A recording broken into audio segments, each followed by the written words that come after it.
Assalamualaikum warahmatullahi wabarakatuh. Waalaikumsalam warahmatullahi wabarakatuh. Ibtiwa'an limardatillah wa rahmatihil fatihah. A'udhu billahi minas shaitanir rajim. Bismillahirrahmanirrahim. Alhamdulillahi rabbil alamin. Ar-rahmanir rahim. Malik yaumiddin.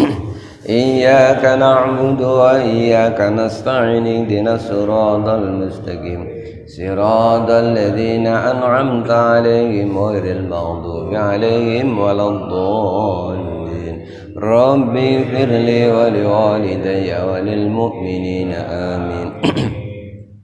Nahmaduka Allahumma kama amartana an nahmad wa nusalli wa nusallimu ala sayyidina Muhammadin wa ala alihi wa ashabihi wa tabi'in wa tabi'in bi ihsanin ila yaumiddin. Amma ba'du. Bapak, ibu-ibu, hadirin hadirat jamaah salat subuh rahimakumullah.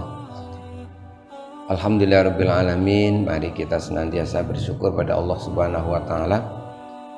Setiap saat kita selalu diberi nikmat-nikmat oleh Allah. Mudah-mudahan segala nikmat yang Allah berikan kepada kita sanggup menggunakan sebaik-baiknya untuk beribadah kepadanya. Amin ya rabbal alamin.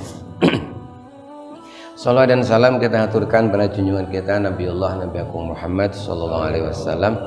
Mudah-mudahan dengan mahabbah kita, dengan rasa cinta kita pada Rasulullah, kita akan diberi syafaatnya pada hari kiamat nanti dan bertemu bersama Rasul di surganya Allah. Amin ya rabbal alamin.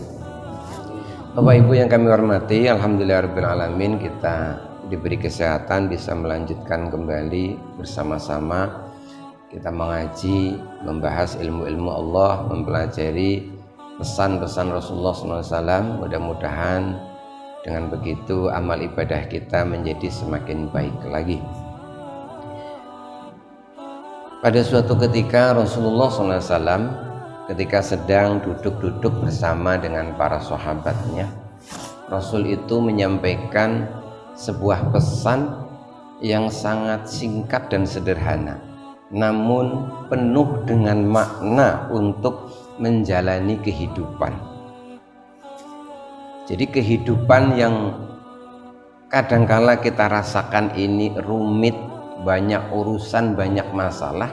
Ternyata kalau mengikuti kiat-kiat dari Rasulullah SAW sebenarnya simpel dan sederhana. Mari kita lihat bersama-sama apa sih kiat menjalani kehidupan yang begitu sederhana yang diajarkan oleh Rasul. Qala Nabi sallallahu alaihi wasallam, "Idza u'tiya fasyakaru, wabtuliya fasabaru." Idza u'tiya fasyakaru, wabtuliya fasabaru. Idza u'tiya, jika engkau mendapatkan nikmat dari Allah Subhanahu wa taala, fasyakaru, maka bersyukur. Wa idzabtuliya, ketika diberi ujian atau cobaan, fasabaru, maka bersabar. Wa idza 'azuma fastaghbaru, ketika berbuat salah, ya mintalah maaf. Wa idza dzulima faghfaru, ketika didolimi, disalahi sama orang lain, maka maafkanlah. Fasakata summa sakata, setelah berkata demikian Rasul kemudian terdiam beberapa saat. Para sahabat jadi penasaran. Faqulu ma lahu ya Rasulullah. Rasul, lalu apa selanjutnya? Apa yang akan didapat orang yang bisa begitu? Faqala Rasulullah sallallahu alaihi wasallam, ulaika lahumul amnu wa ulaika lahum muhtadun. Mereka itu akan mendapatkan keselamatan dan keamanan di dalam kubur, dan mereka adalah orang-orang yang muhtadun, mendapatkan hidayah. Bapak Ibu, kita lihat satu persatu.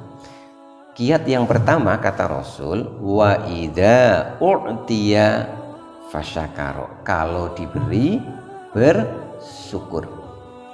Setiap saat kehidupan kita di dunia ini dari kita tidur sampai tidur lagi tidak akan pernah lepas dari rizki, dari nikmat Allah. Tiap saat, tiap detik itu selalu ada rizki Allah yang sampai kepada kita. Makanya kita disuruh selalu bersyukur. Kita diberi mata yang sehat, diberi badan yang sehat, diberi tidur yang nyenyak. Itu semuanya adalah nikmat. Dan kita itu hanya cukup disuruh bersyukur. Apa itu bersyukur? Karena kita mudah sekali mengatakan syukur gitu. Apa itu syukur? Ibnul Qayyim Al-Jauziyah dalam kitab Madarikus Salikin itu menjelaskan begini. As-syukru dhuhuru asari ni'matillah ala lisani abdin sana'an wa'tirofan wa ala qalbihi syuhudan wa mahabbatan wa ala jawarihi inqiyadan wa ta'atan. Yang disebut syukur itu menurut Ibnu Qayyim Al-Jauziyah adalah dhuhuru nikmatillah, dhuhuru asari nikmatillah, menunjukkan, menampakkan adanya nikmat Allah ala lisani abdin, melalui lesan. Artinya kalau kita bersyukur harus ada bukti secara lesan. Apa itu bentuknya secara lesan? Sana'an wa'tirofan, yaitu memuji Allah dan mengakui nikmat tersebut. Makanya kita disuruh banyak berwiridan alhamdulillah. Apa sih artinya? Itu pujian untuk Allah. Segala puji hanya milik Allah. Tampakkanlah nikmat itu melalui lesanmu, dalam bentuk lesanmu itu mengucapkan alhamdulillah, memuji Allah. Wa ala qalbihi, dan tunjukkanlah di dalam hati itu syuhudan wa mahabbatan, rasa cinta terhadap sang pemberi nikmat. Lesannya bilang alhamdulillah, dalam hatinya itu ada rasa cinta terhadap yang memberi nikmat. Wa ala jawarihi, tidak cukup hanya secara lesan dan secara hati, tapi juga wa ala jawarihi, harus ditunjukkan pula melalui anggota badan. Apa bentuknya? Yaitu inqiyadan wa ta'atan. Tunjukkan rasa syukurmu itu dalam bentuk ketaatanmu kepada sang pemberi nikmat. Berarti syukur bagaimana? Lesannya bilang alhamdulillah, hatinya ada rasa cinta terhadap yang memberi nikmat, anggota tubuhnya itu menunjukkan perilaku taat kepada yang memberi nikmat. Itulah yang disebut dengan syukur. Nah, kalau orang ini senantiasa bisa bersyukur, lesannya selalu bilang alhamdulillah, hatinya selalu ada rasa cinta kepada Allah, dia bisa menjaga anggota badannya untuk selalu berada dalam ketaatan kepada Allah, maka janji Allah, la in syakartum la azidannakum, kalau engkau mensyukur, benar-benar bersyukur kepada Allah, la azidannakum, maka aku, kata Allah, pasti akan menambah nikmat. Nah, kemudian yang selanjutnya, selain bahwa tiap detik kita tidak bisa lepas dari nikmat Allah, apa yang ada pada diri kita ini semuanya juga termasuk nikmat dari Allah Subhanahu wa Ta'ala. Tetapi kenapa kadang-kadang kita ini kok sulit bersyukur? Bapak Ibu, kenapa kita kadang-kadang ini sulit bersyukur? Padahal ini kan pemberian dari Allah sangat banyak ya. Ada pemberian yang melekat di badan kita, ada pemberian yang berupa keluarga, tetangga, saudara, itu semuanya pemberian dari Allah. Kenapa kita itu kadang-kadang itu sulit bersyukur? Di antaranya Karena kita itu sering memikirkan yang tidak ada sehingga melupakan yang ada. Ketika kita naik motor, yang dipikirkan adalah, ya Allah, kapan aku naik mobil. Yang naik mobil mikirnya kapan aku naik sepur. Jadi kalau begitu terus ya tidak akan pernah bisa bersyukur. Menurut Nabi itu tidak bisa bersyukur manusia itu kenapa? Karena orang tersebut selalu yanduru ila man a'la fi dunyahu. Dia selalu melihat orang yang ada di atasnya dalam urusan dunianya. Dia tidak akan bersyukur terus. Maka supaya bersyukur bagaimana? Lihatlah ke orang yang berada di bawah kita. Misalkan begini, kita ini kan jarang berpikir kita punya kaki, lalu kita bersyukur, ya Allah terima kasih Engkau berikan aku kaki yang sehat gitu kan ya. Coba sesekali datanglah silaturahim ke orang yang baru diamputasi kakinya. Tanyakan, menurutmu memiliki kaki itu berharga apa tidak? Berharga sekali. Kita nggak pernah berpikir begitu. Maka ya coba ketemu sama mereka, nanti kita jadi bersyukur, alhamdulillah ya Allah aku punya kaki masih normal. Kita punya mata sehat, kok nggak bisa bersyukur? Cobalah ketemu, nggak usah jauh-jauh ke orang yang baru saja operasi katarak, harus pakai penutup mata. Tanya kepada mereka, punya mata itu berharga apa tidak sih? Sangat berharga. Jadi kita sulit bersyukur itu karena terlalu dalam urusan dunia itu melihat ke atas kita, melihat yang tidak ada, sehingga kita lupa bahwa kita pun sudah punya sangat banyak. Kemudian yang kedua, kenapa kita itu sulit bersyukur? Kadang-kadang karena kita itu kurang mampu mengelola nikmat, tidak mampu mengelola rizki dari Allah, sehingga ini kita nggak bersyukur. Saya ulangi ini, kita ini sulit bersyukur karena nggak bisa mengelola nikmat dari Allah Subhanahu wa Ta'ala. Coba Bapak Ibu, punya anak itu rezeki apa tidak? Rezeki kan ya. Punya istri itu rezeki apa tidak? Rezeki ya. Tapi banyak orang marah-marah gara-gara anaknya. Banyak orang itu bersedih gara-gara istrinya.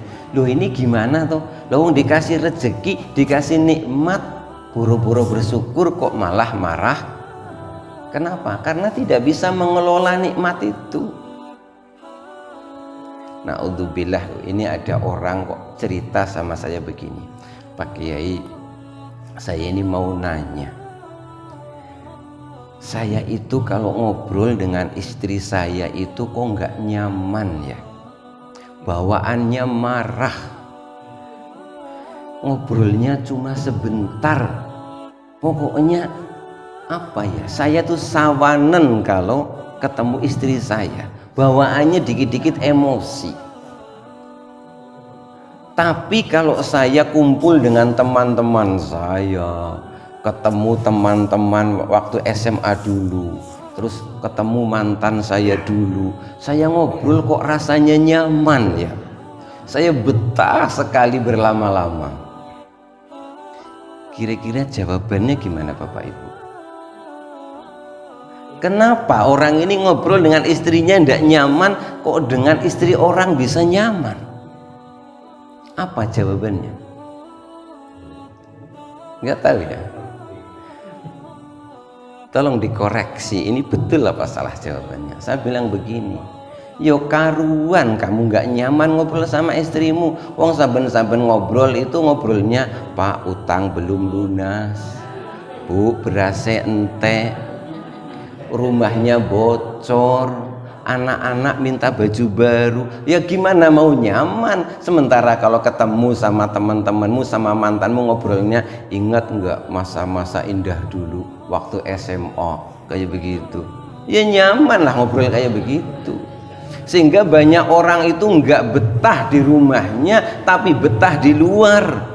Na'udzubillahi min. Itu karena apa? Nggak bisa mengelola. Loh, istri anak itu kan rezeki dari Allah, itu nikmat, tapi karena nggak bisa mengelola, maka na'udzubillah ada orang yang tidak bisa menikmati yang halal tapi dia malah menikmati yang haram. Bapak Ibu maaf, kalau Bapak Ibu bergandengan tangan itu boleh apa tidak? Boleh kan ya? Berdua-duaan di Batu Raden boleh apa tidak? Boleh, mau sama istri sendiri. Rangkul-rangkulan boleh nggak? Boleh. Tapi kalau sama istri orang,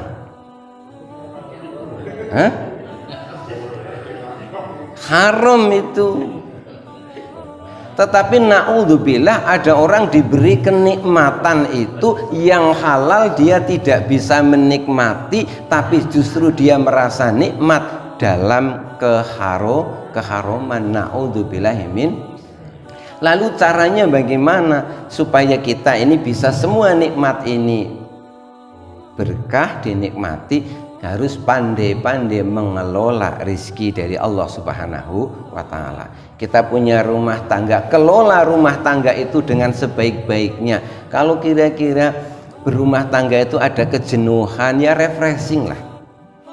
Refreshing, Bapak Ibu pacaran lagi nggak apa-apa kan sama istrinya sendiri. Ya, jalan bareng di Batu Raden lagi nggak apa-apa kan sama istri sendiri. Nostalgia bareng kayak zaman dulu pengantin baru enggak apa-apa, demi menjaga keharmonisan keluarga. Jadi jangan sampai seperti banyak orang tidak bisa mengelola rizki dari Allah sehingga dia tidak bisa nikmat dalam perkara-perkara yang halal, tapi justru dia merasa nikmat dalam perkara yang haram. Syukuri wa idza u'tiya fasyakar. Ketika engkau diberi maka bersyukurlah. Kita selalu diberi oleh Allah Subhanahu wa ta'ala. Yang kedua, jadi tip menjalani hidup itu simpel ya. Yang pertama apa tadi? Kalau diberi bersyukur. Ada satu lagi yang terlewat, bahwa kita itu tidak cukup hanya bersyukur kepada Allah, tapi juga bersyukur kepada sesama manusia. Bentuknya adalah berterima kasih. Man lam yaskurin nas lam yaskurullah. Siapa yang tidak berterima kasih kepada manusia, berarti dia tidak berterima kasih kepada Allah. Lalu yang kedua, wa idzab tuliya fasobaro. Ketika dia diberi ujian, maka apa caranya? Bersabar. Bersabar. Diberi ujian itu harus bersabar. Bapak Ibu sekalian, apapun yang terjadi pada diri kita ini kan tidak terlepas dari takdir Allah, begitu kan ya? Semua ini atas takdir Allah, dan semua yang ada pada diri kita adalah pemberian dari Allah. Dan kita harus yakin bahwa semua pemberian dari Allah itu pasti baik. Jangan pernah berpikir pemberian dari Allah, takdir Allah itu buruk. Allah tidak pernah menghendaki keburukan pada diri kita. Lalu kenapa kita kadang-kadang itu mengalami hal-hal yang bikin kita itu merasa tidak enak, bikin kita tidak suka, sehingga inilah yang disebut dengan ujian, sehingga kita disuruh bersabar. Itu jawabannya begini.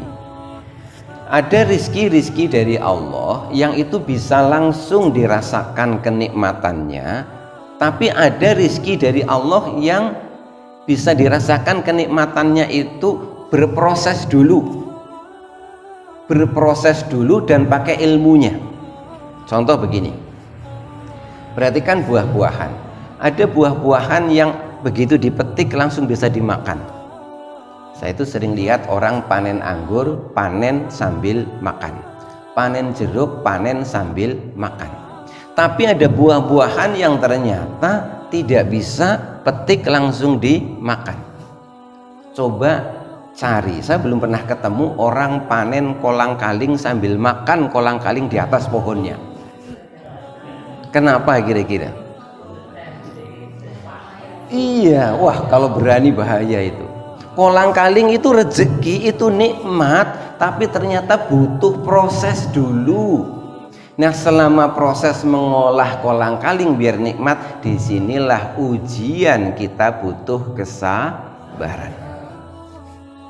Tahu singkong ya, Budin ya. Singkong itu saya tuh dulu sering kalau ke kebun itu cabut, ambil yang kira-kira muda bisa langsung dimakan. Itu singkong. Tapi coba, ada nggak di sini orang panen gadung, cabut gadung langsung dimakan? Kenapa? Loh, terus apa salahnya dengan gadung? Gadung juga rezeki dari Allah. Kenapa nggak bisa langsung dimakan? Karena butuh proses terlebih dahulu. Di dalam proses inilah ada ujian agar kita bersabar. Nah, kita manusia itu juga mirip seperti kolang-kaling, seperti anggur, seperti putin, seperti gadung. Ada anak, kita kan punya banyak anak nih. Ada anak begitu lahir memang bawaannya anak nurut, ya kan? Ada anak kecil bawaannya anak nurut, bocah apik, dikongkon adus nak. Jam 3:30 arep ngaji tepeki adus. Yo ngerti jam 3:30 terus bali udar-udar kelambi terus adus. Tapi ada anak itu ora bali ngumah angger urung digoleti karo wong tuane. Anak bocah kuwi dikongkon adus angger urung diuber-uber pelayon, urung diancam, urung gelem adus. Alah bocah memang pawakan mandan angel. Sing gampang kowe mau ya kaya jeruk, sing angel berarti kaya kolang. Tapi anak apik karo urung apik kabeh pemberian dari Allah. Nah, kalau duwe anak apik, anakku kok kaya jeruk ya, alhamdulillah. Anakku kok kaya kolang kaling ya, berarti aku dikongkon sabar. Enggak cuma anak loh, suami kita, istri kita itu kadang-kadang juga begitu. Iya kan? Ada suami bawaannya baik, ora tahu dijaluki duit wis pengerten, Bu, butuh duit pira? 1.000 niki mbok kurangnya tekai 500.000 kan bojo apik kuwe. Ora perlu dijaluki wis diwehi, tapi juga ana bojo gadung. Dijaluki angel dadak golek dhewek nang klambine. Tapi seperti apa suami, seperti apa istri, itu semuanya adalah nikmat dari Allah Subhanahu wa taala. Maka wa idzab tuliya fasobaro. Ketika engkau mendapatkan ujian seperti itu, ya bersabarlah. Kita mulai ngaji di TPQ, apa semua santri itu sama? Sregep ngaji, diulang cepet paham, besok ujian langsung naik kelas? Tidak. Makanya di istilahnya, ya kalau lagi enak ya alhamdulillah, ini anggur, ini jeruk. Lagi mandan angel ya sabar. Kon masak gadung karo kolang kaling. Masyarakat kita, umat kita itu juga seperti itu. Makanya kita ini yang sudah rajin ibadah, sudah baik itu, kalau berdakwah ngajak orang itu kudu sabar. Karena ada yang diajak mudah, ada yang diajak itu sulit. Kalau panjenengan ini insya Allah kan tipe-tipe anggur, jeruk tadi, begitu dengar adzan langsung lari ke masjid. Ada yang nanti dulu, baru adzan belum qomat, nantilah kalau udah qomat saya ke masjid. Ada yang baru qomat, nantilah rakaat pertama saya ke masjid. Ada yang nantilah kira-kira rakaat terakhir, yang penting aku dapat belum salam, aku dapat jamaah. Kan dia beda-beda. Kita tidak bisa menuntut Allah agar dunia ini itu isinya seragam sama, itu tidak mungkin. Wong Nabi saja pernah minta begitu, terus ditegur sama Allah. Yang pertama apa tadi? Kalau diberi syukur, kalau dicoba sabar. Yang ketiga, wa idza dzulama fastaghfaru. Gampang banget yang ketiga teorinya. Kalau engkau bersalah, ya minta maaf, sudah gitu aja. Kalau engkau bersalah, ya minta maaf. Bersalah kepada manusia, ya minta maaf kepada manusia. Bersalah kepada Allah, ya ucapkan istighfar. Jangan berpikiran sempit, berburuk sangka dengan orang-orang yang mudah berbuat salah. Artinya biasa saja memandang orang yang melakukan kesalahan. Biasa bukan berarti membenarkan. Artinya yo menungso duwe salah itu yo wajar-wajar saja. Allah itu telah menyadari bahwa manusia itu pasti tempatnya salah. Makanya Allah punya sifat Al-Ghaffar atau Al-Ghafur, Maha Pengampun. Kalau kita itu kok berpikir dunia ini, ya Allah, engkau ciptakan dunia ini itu semua orang baik, tidak pernah bersalah, itu keliru. Nah, lalu sifat Maha Pengampunnya Allah untuk apa kalau semua orang tidak ada yang bersalah? Maka ada ulama mengatakan, kalau ada orang itu kok berpikir kepengin dunia ini baik semuanya, berarti orang tersebut itu nggak kepingin bahwa sifat Maha Pengampunnya Allah itu terwujud di dunia ini. Lah kalau semua orang ini baik, nggak ada yang salah, lalu untuk apa Allah punya sifat Maha Pengampun?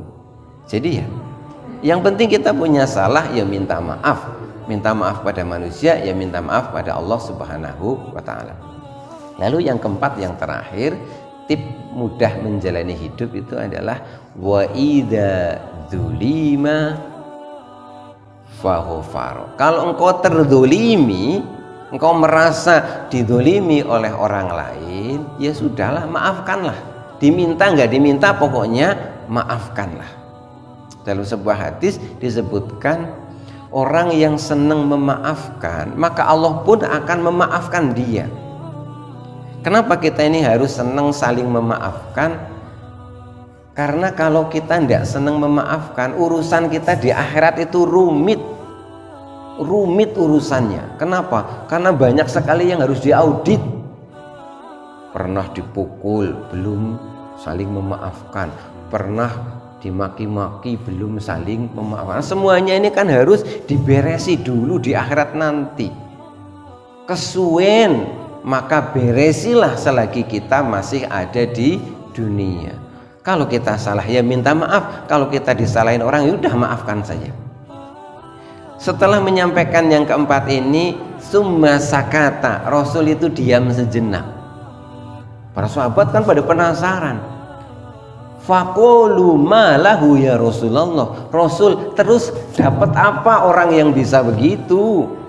Orang yang kalau diberi syukur, diuji bersabar, kalau dia salah minta maaf, kalau dia dizolimi dia memaafkan, dapat apa Rasul orang yang seperti itu? Setelah itu baru Rasul menjawab, faqala Rasulullah sallallahu alaihi wasallam, ulaika lahumul amnu. Orang-orang yang seperti itu balasannya dia akan dapat keamanan, keselamatan di alam kubur, bebas siksa kubur. Kalau bebas siksa kubur pasti bebas siksa neraka. Wa ulaika lahum muhtadun. Dan mereka ini, atau wa ulaika hum muhtadun, dan mereka ini ya orang yang kayak begitulah, orang yang termasuk mendapatkan petunjuk. Jadi ada orang mungkin tidak begitu pinter, tapi dia selalu mendapatkan hidayah sehingga hidupnya itu mudah. Kenapa dia mudah mendapatkan hidayah? Karena itu tadi, dia selalu bersyukur, dia selalu bersabar, dia selalu dikit-dikit minta maaf, dan dia selalu memaafkan. Mudah ya, insya Allah. Mudah-mudahan bisa kita amalkan bersama-sama. Biasakan untuk bersyukur kepada Allah, biasakan untuk bersabar ketika diuji, biasakan untuk meminta maaf, biasakan untuk memaafkan orang lain. Demikian, mudah-mudahan ada manfaatnya, mudah-mudahan Allah menjaga kehidupan kita untuk selalu berada di jalan yang diridhoi oleh Allah Subhanahu wa taala. Billahi taufiq wal hidayah wa ridho wal inayah. Wassalamualaikum warahmatullahi wabarakatuh.